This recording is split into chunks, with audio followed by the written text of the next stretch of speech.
코스피 5천, 7천억 달러 수출, 세계 6위 수출국. 이 세 가지 숫자가 2026년 대한민국의 현주소입니다. 그런데 여러분, 더 놀라운 건 따로 있습니다. 바로 세계 최고의 경제 전문지 블룸버그가 우리 증시를 향해 던진 이 한마디입니다. 한국은 이제 새로운 나스닥이다. 이 말이 얼마나 대단한 건지 아십니까? 나스닥은 애플, 마이크로소프트, 엔비디아 같은 세계 최강 기업들이 모인 곳입니다. 그런데 지금 블룸버그는 한국 증시가 그 나스닥과 같은 위상으로 올라서고 있다고 공식 선언한 겁니다. 불과 2년 전만 해도 상황은 정반대였습니다. 국장은 답이 없다는 말이 난무했죠. 개인 투자자들은 하나둘 한국 시장을 떠났습니다. 그런데 바로 그 시점에 전 세계 거물급 투자자들은 정반대의 선택을 하고 있었습니다. 조용히, 그러나 확실하게 한국 주식을 쓸어담기 시작한 겁니다. 2025년 노르웨이 국부펀드는 한국 주식 비중을 3.2%까지 끌어올렸습니다. 2023년 1.8%에서 거의 2배 가까이 늘어난 겁니다. 노르웨이 국부펀드가 얼마나 큰 돈이냐고요? 무려 1,700조 원이 넘는 세계 최대 연기금입니다. 사우디아라비아의 공공투자펀드도 삼성전자와 SK하이닉스 지분을 계속해서 늘리고 있습니다. 왜 그럴까요? 답은 간단합니다. 한국 기업들이 전 세계에서 대체 불가능한 위치에 올라섰기 때문입니다. 비유하자면 이런 겁니다. 동네 분식집이 하나 있었습니다. 겉으로 보기엔 평범한 가게죠. 그런데 알고 보니 그 집 떡볶이 양념은 세계 어디서도 구할 수 없는 비법 레시피였습니다. 미슐랭 스타 셰프들이 줄을 서기 시작했습니다. 한국 경제가 바로 그렇습니다. 파이낸셜 타임스는 최근 이렇게 평가했습니다. 한국의 코스피 상승은 투기가 아닌 실력에 기반한 정당한 재평가다. 코리아 디스카운트는 끝났다. 코스피 5,000포인트는 이제 코앞입니다. 하지만 이것은 끝이 아니라 새로운 시작입니다. 지금부터 그 세 가지 핵심 이유를 파헤쳐 보겠습니다. 첫 번째 이유는 기술 독점입니다. 한국 기업들이 전 세계에서 절대 빠질 수 없는 핵심 부품을 장악했습니다. 그 중심에는 반도체가 있습니다. 하지만 예전의 그 반도체가 아닙니다. HBM, 고대역폭 메모리라고 부르는 이 반도체는 인공지능이 빠르게 학습하고 판단하려면 반드시 필요한 핵심 부품입니다. 챗GPT 같은 거대 언어 모델부터 자율주행차, 의료진단 AI까지 모든 첨단 인공지능에 들어갑니다. 그런데 이 HBM을 제대로 만들 수 있는 회사가 전 세계에 딱 두 곳뿐입니다. 삼성전자와 SK하이닉스입니다. 전 세계 HBM 시장에서 SK하이닉스가 약 60%, 삼성전자가 약 35%를 차지합니다. 둘을 합치면 95%입니다. 이게 얼마나 대단한 거냐면요. 전 세계 자동차 회사들이 있는데 엔진 오일은 딱 두 회사만 만들 수 있다고 생각해 보세요. 다른 나라들이 아무리 자동차를 잘 만들어도 한국산 엔진 오일이 없으면 차가 안 굴러갑니다. 이게 바로 지금 한국 반도체 회사들의 위치입니다. 엔비디아 CEO 젠슨 황은 공개석상에서 이렇게 말했습니다. SK하이닉스 없이는 우리 제품을 만들 수 없다. 세계 최고의 AI 기업이 한국 기업에게 공개적으로 의존을 선언한 겁니다. 구글도, 아마존도, 마이크로소프트도 마찬가지입니다. 한국이 공급을 멈추면 전 세계 인공지능 산업이 그날로 멈춥니다. SK하이닉스의 실적이 이를 증명합니다. 2025년 4분기 영업이익률이 30%를 넘어섰습니다. 일반적으로 제조업체가 10% 영업이익률만 넘어도 아주 잘하는 겁니다. 애플도 보통 25% 정도입니다. 30%라는 것은 물건을 팔면 팔수록 돈이 펑펑 쌓인다는 뜻입니다. 공급이 부족하니까 가격을 올려도 고객들이 줄을 서서 사가는 거죠. 삼성전자는 2026년 반도체 부문 영업이익 목표를 70조 원으로 잡았습니다. 70조 원이 얼마나 큰 돈이냐고요? 대한민국 1년 예산의 약 6분의 1입니다. 한 회사가 한 부문에서만 그 정도 돈을 번다는 겁니다. 반도체만이 아닙니다. 2차 전지 시장도 한국이 장악하고 있습니다. LG에너지솔루션, 삼성 SDI, SK온 이 세 회사가 2025년 합산 매출 100조 원을 돌파했습니다. 테슬라, 전기차에 들어가는 배터리, 포드와 GM의 전기 트럭에 들어가는 배터리, 이 모든 것의 절반 이상이 한국산입니다. 중국 배터리가 더 싸지 않느냐고요? 맞습니다. 하지만 기술적으로 한국이 중국보다 최소 2년에서 3년 앞서 있습니다. 똑같이 100km를 가는 배터리가 있다면 중국 배터리는 무게가 500kg, 한국 배터리는 400kg입니다. 더 가볍다는 건 차가 더 빨리 달리고 에너지도 덜 쓴다는 뜻입니다. 게다가 안전성도 훨씬 높습니다. 조선 산업도 빼놓을 수 없습니다. LNG선 시장에서 한국은 전 세계 수주의 70% 이상을 차지하고 있습니다. 영하 163도의 초저온 가스를 안전하게 운반하는 초고난도 기술이 필요합니다. 중국 조선소들이 싼 가격으로 도전하고 있지만 기술력 차이를 극복하지 못하고 있습니다. 방산 시장도 주목해야 합니다. K-흑표 전차, 천궁방공 시스템, K9 자주포 같은 한국산 무기들이 전 세계에서 인기를 끌고 있습니다. 성능은 미국제와 비슷한데 가격은 절반입니다. 게다가 미국 무기는 주문하면 5년 기다려야 하지만 한국은 2년이면 줍니다.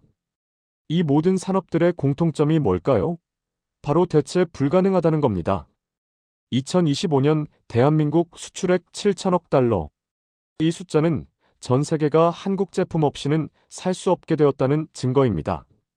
그리고 이 독점적 지위는 앞으로 최소 5년에서 10년은 유지될 것입니다. 두 번째 이유는 한국 기업들의 체질이 완전히 바뀌었다는 겁니다. 아무리 기술이 좋고 돈을 잘 벌어도 주주들에게 제대로 돌려주지 않으면 주가는 오르지 않습니다. 비유로 설명해 드릴게요. 동네 치킨집이 하루에 500만 원씩 벌어들입니다. 그런데 투자자들에게는 한 푼도 안 줍니다. 나중에 가게 더 크면 줄게라고만 합니다. 몇 년이 지나도 똑같습니다. 그러면 투자자들은 이 가게는 믿을 수 없어라고 떠나버립니다. 한국 기업들이 딱 그랬습니다. 이걸 코리아 디스카운트라고 불렀습니다. 하지만 2024년부터 상황이 극적으로 바뀌기 시작했습니다. 정부가 밸류업 프로그램을 추진하며 기업들에게 주주 환원을 강력히 요구했습니다. 그 결과 한국 기업들이 하나둘 변하기 시작했습니다. 삼성전자는 2025년 배당금을 전년 대비 50% 늘렸습니다. 주당 배당금이 361원에서 540원으로 올랐습니다. 여기에 자사주 매입과 소각까지 대규모로 진행했습니다. 자사주 소각이 뭐냐고요? 피자가 8조각인데 회사가 2조각을 사서 버려버렸습니다. 그럼 남은 6조각을 6명이 나눠 먹으니 한 명당 먹는 양이 늘어나죠? 주식 가치가 올라가는 겁니다. SK하이닉스는 더 과감했습니다. 배당 성향을 20%에서 30%로 대폭 올렸습니다. 30%라는 것은 선진국 기업 수준입니다. SK하이닉스가 10조 원의 순이익을 내면 그중 3조 원을 주주들에게 나눠준다는 뜻입니다. 이런 변화가 가져온 결과는 무엇일까요? 외국인 투자자들의 인식이 완전히 바뀌었습니다. 골드만삭스는 2026년 초 보고서에서 이렇게 썼습니다. 한국 증시는 더 이상 신흥 시장이 아니다. 선진 시장으로 재분류되어야 한다. JP모건은 한국 주식은 아시아 포트폴리오에서 필수 자산이다라고 강조했습니다. 2025년 한 해 동안 외국인 투자자들이 코스피 시장에서 순매수한 금액은 50조 원이 넘습니다. 50조 원이 얼마나 큰 돈이냐고요? 서울시 1년 예산이 약 40조 원입니다. 그보다 더 많은 돈이 한국 주식 시장으로 들어온 겁니다. 그런데 더 중요한 것은 매수 주체의 질입니다. 단기 차익을 노리는 투기 자금이 아니라 장기 투자를 목적으로 하는 연기금과 국부 펀드들이 들어오고 있습니다. 이들은 수십 년을 내다보고 투자합니다. 이들은 왜 한국에 베팅할까요? 세 가지 이유가 있습니다. 첫째, 가격이 쌉니다. 코스피 PER은 12배인데 미국 S&P 500은 22배입니다. 1억 원을 투자하면 미국 주식은 1년에 450만 원, 한국 주식은 830만 원 정도 이익을 낼 수 있습니다. 거의 2배 차이죠. 둘째, 성장 속도가 빠릅니다. 애플과 마이크로소프트의 매출 성장률은 한 자릿수입니다. 반면 삼성전자와 SK하이닉스는 2025년 영업이익이 전년 대비 100% 이상 폭증했습니다. 셋째, 안전합니다. 한국은 미국의 핵심 동맹국이면서도 기술력과 생산 능력을 모두 갖춘 유일무이한 대안입니다. 코리아 디스카운트는 끝났습니다. 이제는 코리아 프리미엄 시대입니다. 세그먼트 4경쟁국의 추락, 한국의 독주. 세 번째 이유는 경쟁국들의 실패입니다. 한국이 잘하는 것도 중요하지만 경쟁자들이 무너지면 상대적으로 한국의 위상은 더욱 높아집니다. 먼저 일본입니다. 일본은 1980년대 세계 경제의 중심이었습니다. 하지만 1990년대 부동산 버블이 터지면서 무너졌고 그 후 30년간 잃어버린 시간을 보냈습니다. 일본의 가장 큰 문제는 차세대 산업에서 뒤처졌다는 겁니다. 반도체를 보세요. 1980년대 일본은 세계 반도체 시장을 지배했습니다. 하지만 지금은 메모리 반도체에서 한국에게 완전히 밀렸고 특히 AI 시대의 핵심인 HBM 분야에서는 아예 경쟁조차 못하고 있습니다. 전기차 배터리도 마찬가지입니다. 하이브리드에 집착한 나머지 순수 전기차 시대로의 전환에 늦었습니다. 일본 증시도 정체 국면입니다. 일본 기업들의 실적 성장률은 연 5% 안팎입니다. 인구 감소와 고령화로 내수 시장이 계속 축소되고 있기 때문입니다. 동네 과일 가게 비율을 들어볼게요. 어가게는 주인이 60대이고 손님도 대부분 노인입니다. B가게는 주인이 30대이고 손님도 젊은 층이 많습니다. 10년 후 어느 가게가 더 잘 될까요? 일본이 어가게이고 한국이 B가게입니다. 그러자 일본 개인 투자자들이 자국 주식을 팔고 한국 주식을 사기 시작했습니다. 2025년 일본 개인 투자자들의 한국 주식 매수액이 전년 대비 3배 이상 급증했습니다. 실제로 삼성전자의 시가총액은 이미 도요타와 어깨를 나란히 하고 있고 SK하이닉스의 영업이익률은 소니의 2배가 넘습니다. 중국은 어떨까요? 중국은 세 가지 큰 문제에 직면해 있습니다. 첫째, 미국과의 갈등입니다. 미국은 첨단 기술에서 중국을 고립시키려 하고 있습니다. 둘째, 부동산 위기입니다. 대형 부동산 회사들이 연쇄 파산 위기에 몰리며 금융 시스템이 흔들리고 있습니다. 셋째, 인구 감소입니다. 2023년부터 인구가 감소하기 시작했습니다. 이런 상황에서 글로벌 자본들이 중국에서 대거 이탈하고 있습니다.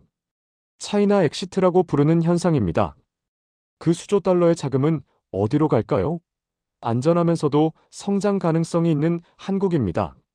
한국은 미국의 핵심 동맹국이면서 법치주의가 확립되어 있고 첨단 기술력도 갖췄습니다. 대만도 약점이 있습니다. 반도체 파운드리에서 세계 최강이지만 중국과의 긴장 관계라는 치명적 약점이 있습니다. 만약 대만 해협에서 분쟁이 발생하면 글로벌 반도체 공급망은 붕괴됩니다. 그 대안이 바로 한국입니다. 정리하면 이렇습니다. 일본은 기술 경쟁력을 잃었고 중국은 지정학적 리스크에 갇혔으며 대만은 안보 위협에 노출되어 있습니다. 반면 한국은 기술력, 안정성, 성장성을 모두 갖췄습니다. 동북아 경제의 중심이 한국으로 이동하고 있는 겁니다. 코스피 5천은 끝일까요? 시작일까요? 답은 명확합니다. 시작입니다. 전문가들이 제시하는 코스피 목표치는 평균 6천에서 7천 포인트입니다. 왜 이런 전망이 나올까요? 주가 지수는 결국 기업들의 시가총액 합계를 반영합니다. 지수가 오르려면 순이익이 증가하거나 PER이 상승해야 합니다. 좋은 소식은 두 가지 모두 일어나고 있다는 겁니다. 먼저 실적을 보겠습니다. 삼성전자는 2026년 영업이익 목표를 70조 원으로 제시했습니다. 2024년 대비 2배 이상입니다. SK하이닉스는 2026년 영업이익이 30조 원을 넘어설 것으로 예상됩니다. 2024년의 3배입니다. 2차전지 3사의 합산 영업이익도 2026년 20조 원을 돌파할 전망입니다. 코스피 상장사 전체의 순이익 합계는 2024년 약 100조 원이었습니다. 2025년에는 150조 원으로 증가했고 2026년에는 200조 원을 넘어설 것으로 추정됩니다. 단 2년 만에 2배 증가하는 겁니다. 동네 과일 가게가 작년에 1,000만 원 벌었는데 올해 1,500만 원, 내년 2,000만 원을 번다면 가게 가치는 당연히 올라가겠죠. PER도 개선되고 있습니다. 현재 코스피 PER은 12배입니다. 이것이 14배나 15배로 상승한다면 같은 실적이라도 지수는 20% 이상 추가 상승할 수 있습니다. 실적 증가와 PER 상승을 합치면 코스피 7,000포인트는 충분히 가능합니다. 간단히 계산해 보겠습니다. 2026년 순이익 200조 원에 PER 14배를 곱하면 시가총액 2,800조 원입니다. 현재 시가총액 2,000조 원의 1.4배죠. 5천의 1.4배는 7천입니다. 물론 위험 요인도 있습니다. 미국 경기 침체, 중국 경제 부진 같은 변수들입니다. 하지만 중요한 것은 한국 기업들의 실적이 특정 국가가 아니라 전 세계 수요에 의존한다는 점입니다. 미국이 침체에도 유럽과 아시아가 있고 중국이 부진해도 인도와 중동이 있습니다. 더 장기적으로 보면 2030년까지 코스피 1만 도 불가능하지 않습니다. 미국 다우 지수는 1990년 3천에서 2020년 3만으로 30년 만에 10배 올랐습니다. 한국의 성장 잠재력도 결코 뒤지지 않습니다. 여기서 중요한 이벤트를 말씀드려야겠습니다. 바로 MSCI 선진국 지수 편입입니다. 현재 한국은 신흥국 지수에 있지만 선진국 지수로 올라가야 한다는 목소리가 높습니다. 만약 편입되면 전 세계 연기금과 자산운용사들이 한국 주식을 의무적으로 사야 합니다. 유입될 자금 규모는 최소 수백억 달러입니다. 비율을 들어볼게요. 동네 축구리그에서 뛰던 선수가 프로리그로 올라갔습니다. 그러면 연봉이 올라가고 스폰서가 붙고 팬도 늘어나겠죠. MSCI 선진국 지수 편입이 바로 이겁니다. 국격이 올라가는 겁니다. 그렇다면 여러분은 무엇을 해야 할까요? 핵심은 딱 3가지입니다. 첫 번째 원칙, 대세를 따라가되 과욕을 부리지 마라. 지금은 한국 증시의 대세 상승기입니다. 강물이 바다로 흘러갑니다. 여러분은 배를 타고 물살을 타고 내려가면 됩니다. 힘들게 노를 저을 필요 없습니다. 하지만 급류가 나타나면 조심해야 합니다. 코스피가 단기간에 10% 이상 급등했다면 일단 숨 고르기가 필요합니다. 조정이 왔을 때가 오히려 매수 기회입니다. 돈을 빌려서 주식을 사면 안 됩니다. 반드시 여유 자금으로만 투자하십시오. 두 번째 원칙, 우량주를 분산해서 장기 보유하라. 삼성전자, SK하이닉스, LG에너지솔루션, 현대차 같은 대형 우량주는 변동성이 낮으면서도 안정적인 수익을 제공합니다. 한 종목에 전 재산을 걸지 말고 최소 5개에서 10개 종목으로 분산하되 업종도 분산하십시오. 그리고 길게 보유하십시오. 과수원 비율을 들어볼게요. 사과나무를 심었습니다. 내일 당장 사과가 열리지 않습니다. 1년을 기다려야 합니다. 매일 왜 사과가 안 열려? 라고 조바심 내면 스트레스만 받습니다. 기다리면 됩니다. 때가 되면 사과가 주렁주렁 열립니다. 주식 투자도 마찬가지입니다. 세 번째 원칙, 감정을 통제하고 원칙을 지켜라. 욕심과 공포가 판단을 흐립니다. 주가가 오를 때는 욕심의 고점에서 사고 떨어질 때는 공포의 저점에서 팝니다. 이것은 패배의 공식입니다. 미리 세운 원칙을 지키고 목표가에 도달하면 일부는 매도하며 수익을 실현하십시오. 찌라시 정보를 믿지 마십시오. 공식 공시와 재무제표만을 참고해야 합니다. 해외 주식과의 균형도 고려하십시오. 한국이 아무리 좋아도 100% 한국에만 투자하는 것은 위험합니다. 이 3가지 원칙만 지켜도 대부분의 개인 투자자들보다 좋은 성과를 낼 수 있습니다. 상식과 인내심만 있으면 됩니다. 2026년은 대한민국 경제사의 가장 찬란한 해로 기록될 것입니다. 코스피 5천은 이제 눈앞의 현실이며 그 너머에는 6천, 7천의 새로운 시대가 기다리고 있습니다. 불안해하시는 분들도 있을 겁니다. 너무 많이 올랐으니 이제 떨어지는 거 아니냐고요. 하지만 명심하십시오. 거품은 실적 없이 오를 때 생깁니다. 지금은 한국 기업들이 실제로 돈을 미친 듯이 벌고 있습니다. 기회는 모든 것이 확실해진 후에 오지 않습니다. 모두가 반신반의할 때 미리 움직이는 자만이 성장의 결실을 누릴 수 있습니다. 한 가지 이야기를 들려드리겠습니다. 1990년대 초 한국에 투자한 외국인 투자자들이 있었습니다. 당시 한국은 신흥국이었고 위험하다는 평가를 받았습니다. 하지만 그들은 한국의 잠재력을 믿었습니다. 삼성전자 주식을 샀습니다. 그 후 30년간 삼성전자 주가는 100배 이상 올랐습니다. 1,000만 원이 10억 원이 된 겁니다. 2026년 지금이 바로 그때와 비슷한 순간일 수 있습니다. 30년 후 여러분의 자녀들이 물을 겁니다. 아빠, 2026년에 한국 주식 샀어? 여러분은 뭐라고 대답하시겠습니까? 대한민국은 지난 70년간 늘 불가능을 가능으로 바꿔왔습니다. 전쟁의 폐허 속에서 세계 10위권 경제대국이 되었습니다. 이제 코리아 디스카운트의 시대는 끝났습니다. 코리아 프리미엄의 시대가 열렸습니다. 전 세계가 한국을 주목하고 있습니다. 블룸버그는 한국을 새로운 나스닥이라 불렀습니다. 파이낸셜 타임스는 코리아 디스카운트의 종말을 선언했습니다. 이것은 립서비스가 아닙니다. 실제로 그들의 돈이 한국으로 몰려들고 있습니다. 여러분은 어떤 선택을 하시겠습니까? 남들이 의심할 때 확신을 가지고 움직이시겠습니까? 역사는 증명합니다. 부자가 되는 사람들은 남들보다 한 발 앞서 움직인 사람들이라고 말이죠. 저희 이슈앤 채널은 앞으로도 외신이 주목하는 핵심 분석과 대한민국 경제의 전략들을 가장 쉽고 정확하게 전달해 드리겠습니다. 오늘 영상이 도움되셨다면 구독과 좋아요 꼭 부탁드립니다. 알림 설정까지 해두시면 새로운 영상을 가장 먼저 받아보실 수 있습니다.